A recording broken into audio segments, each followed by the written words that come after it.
Hey guys, Oggs here from the US. Thank you for watching. And today is a special Callum Hudson-Odoi. And before I talk about the topic, I'm going to address something in the YouTube community. We have a different kind of sources that we get our information. Some of us got people inside the club.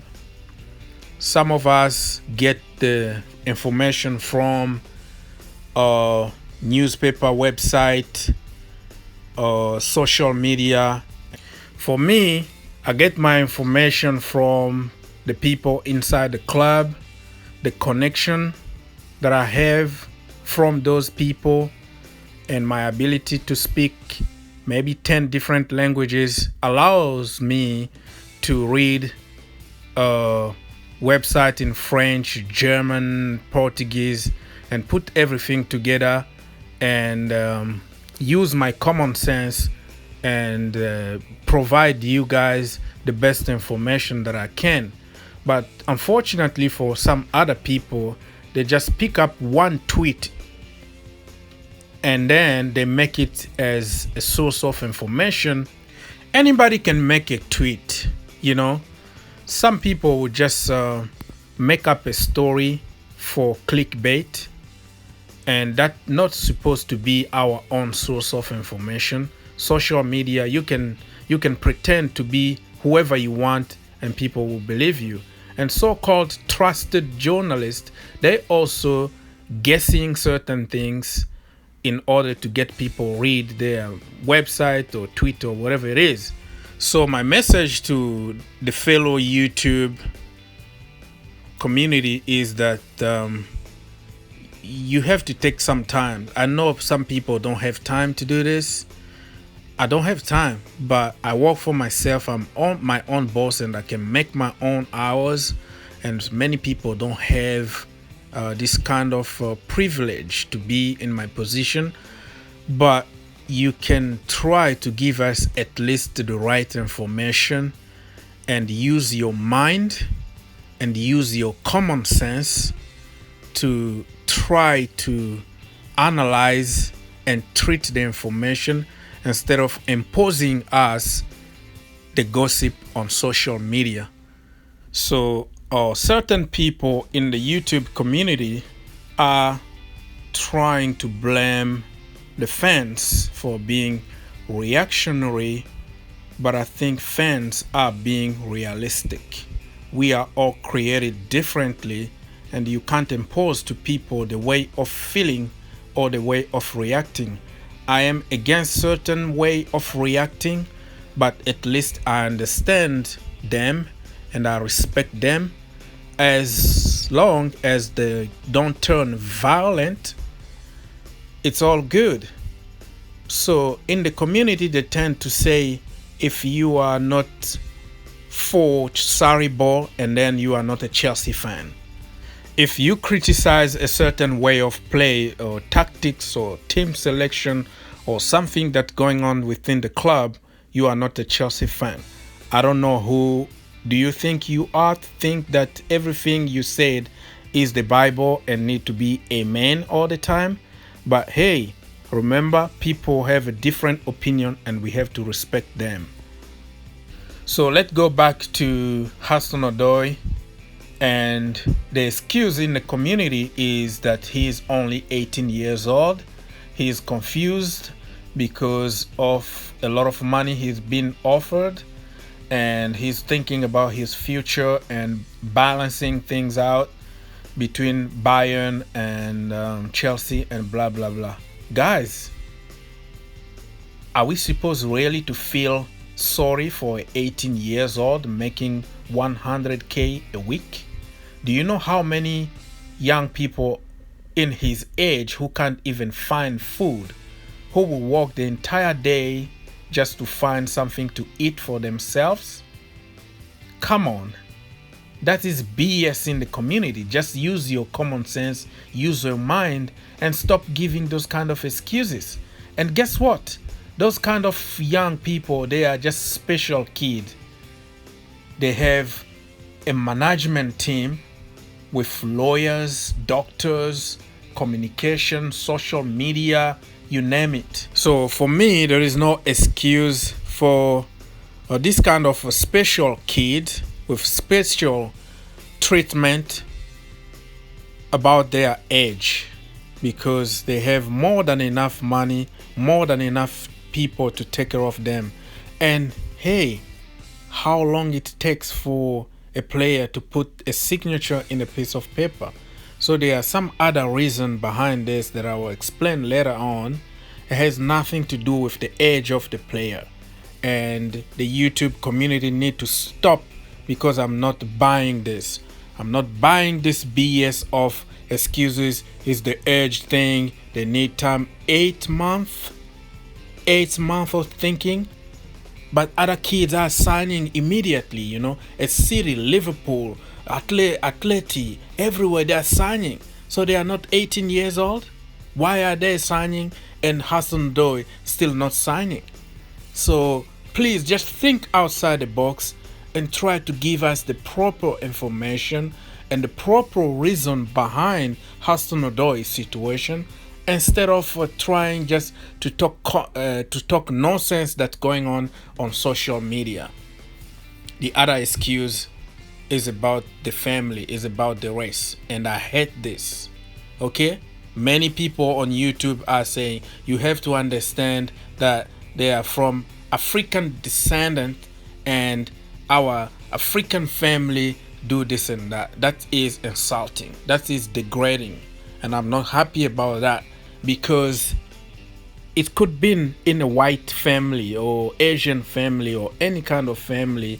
They want the best for their kid, but in this specific case of Hudson-Odoi, has nothing to do with the family, with African root or anything you are going to say. It has something else that I will explain clearly from my sources with proof that Hudson-Odoi and his camp are pushing for something else rather than the family or the race excuse. Stop and don't buy that.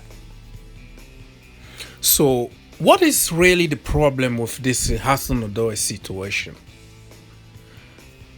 I have another video that I made a few days ago. I will put the link in the description. Please go and watch that video, and this current video will make a perfect sense. I talked about Bradley Hudson-Odoi, the big brother of Hudson-Odoi, who is agent. He's trying to be a top agent, and he need to have a big coup, and the first one start with his brother. He already done some businesses with other players, but this one is the biggest one, so he can't miss this one. So the reason are the money and the reputation, or the new career that he's trying to do.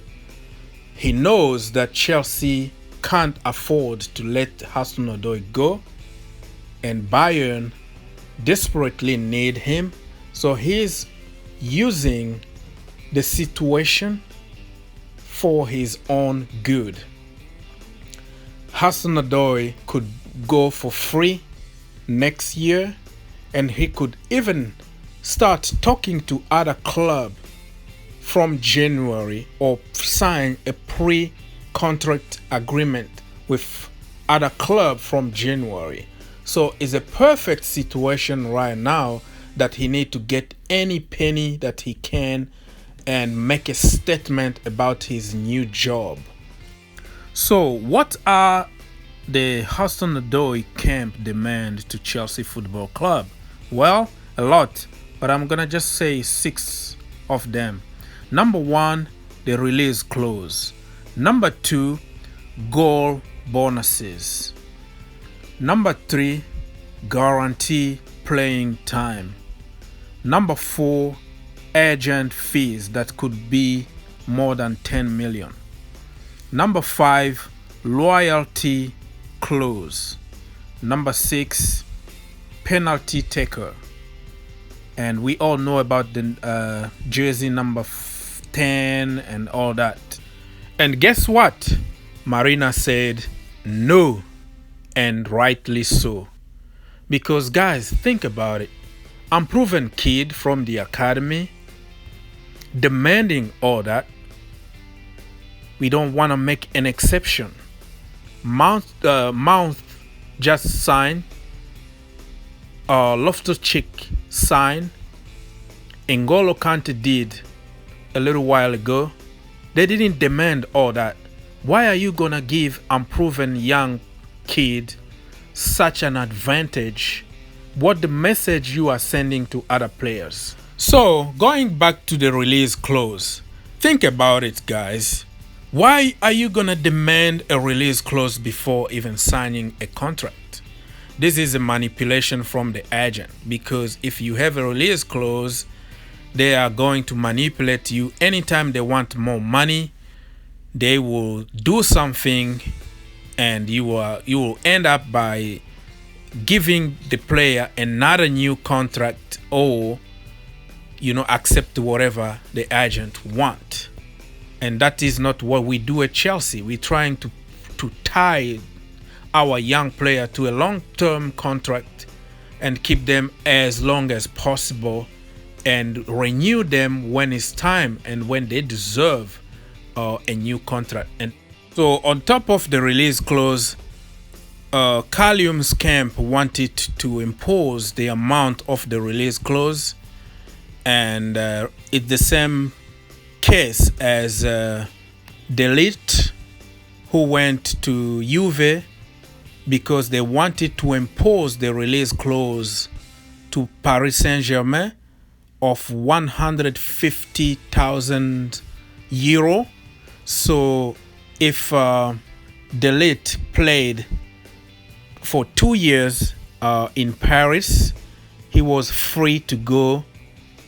If any club come calling, it was clear that he was trying just to use Paris Saint-Germain so he can get at some point at Barcelona or other big club.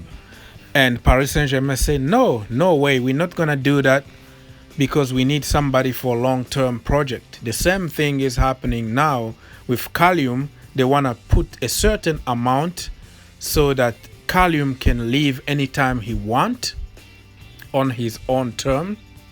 And that is not what we do at Chelsea. So talking about playing time, Callum talked to Frank Lampard, and Frank Lampard told him that he's not guaranteed number one spot. Why? Because he need to prove Frank Lampard that he deserves his spot. And Frank Lampard keep on repeating every press conference and say, I'm not going to put you in just because you are young and from the academy. You have to deserve. You have to fight for your place. The places are for taken. So he can't really guarantee him the number one spot. He will be there, and if he deserves, he can take number one. We have so many people at his position. The Captain America is there, Willian still there, Pedro, and even Kennedy, and other players like Gilmore can also play his position. So we have so many people that can rotate and be given a chance. Seriously, guys, when it comes to football, there are so many things involved, not only what we see. There are sponsorship, TV deals, and many other things behind the closed door that we don't know. And you never wonder sometimes why this or that player continue to play when they are not even performing. There is a clause maybe included in their contract that say they have to play a certain amount of games. Otherwise, the club will be paying them for not playing. There are so many stuff, guys. I can't really continue to talk because I'm not gonna end up this video. It's gonna go forever.